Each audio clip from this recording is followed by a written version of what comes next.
Kami akan mengajak Anda untuk menyusuri kembali kejayaan leluhur Nusantara di masa lalu yang masih dapat kita pelajari hingga saat ini.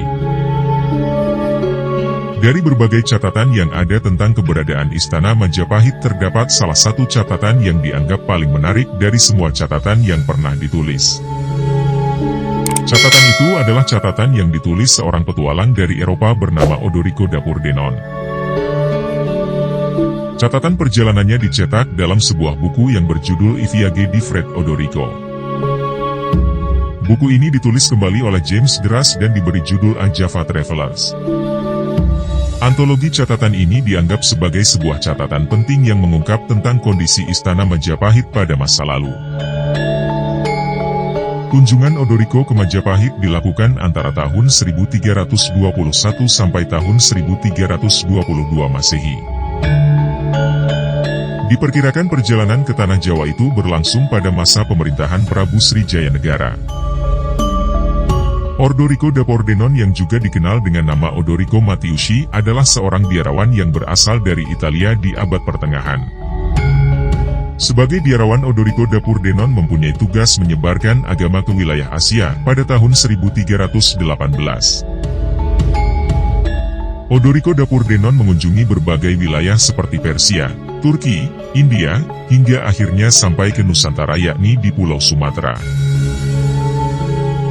Dari Sumatera, Odorico melanjutkan perjalanan ke Jawa, yakni pada era pemerintahan Prabu Srijaya Negara, Raja kedua Majapahit.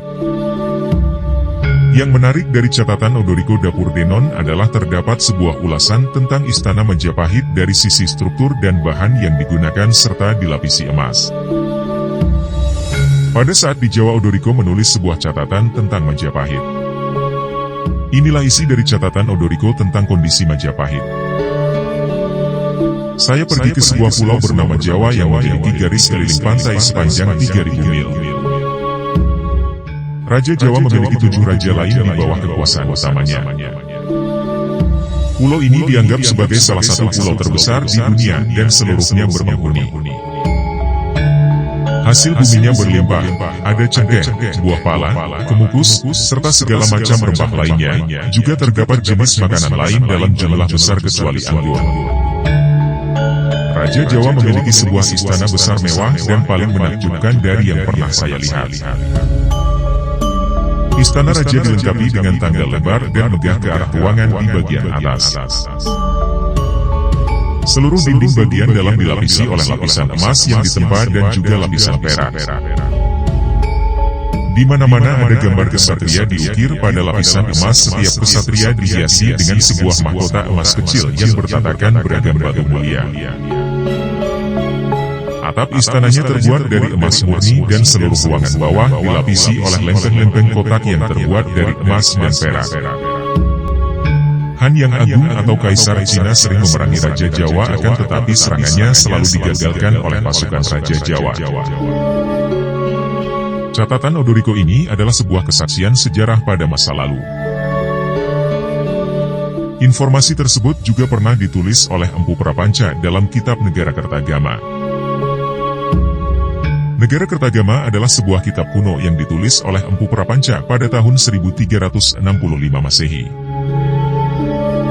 Saat ini Negara Kertagama banyak dipelajari oleh para ahli sejarah dan dijadikan sebagai salah satu literatur rujukan untuk mempelajari kerajaan Majapahit.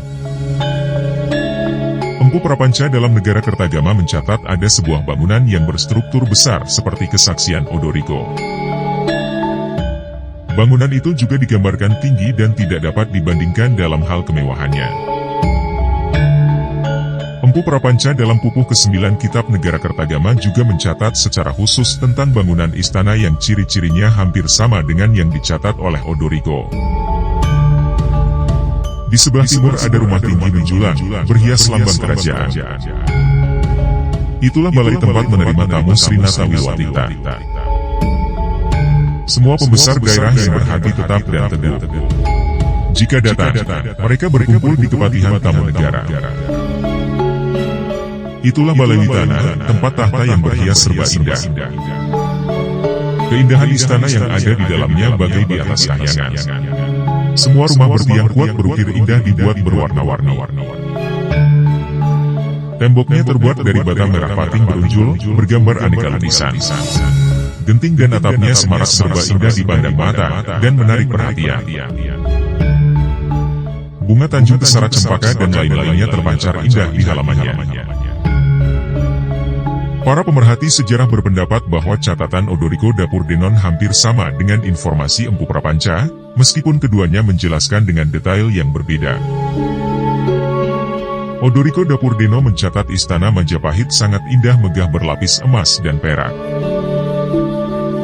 Sedangkan MPU Prapanca menggambarkan sebuah bangunan tinggi luas dan tidak ada yang menyamai dalam hal keindahan, kemewahan dan hiasan-hiasan yang terdapat pada istana.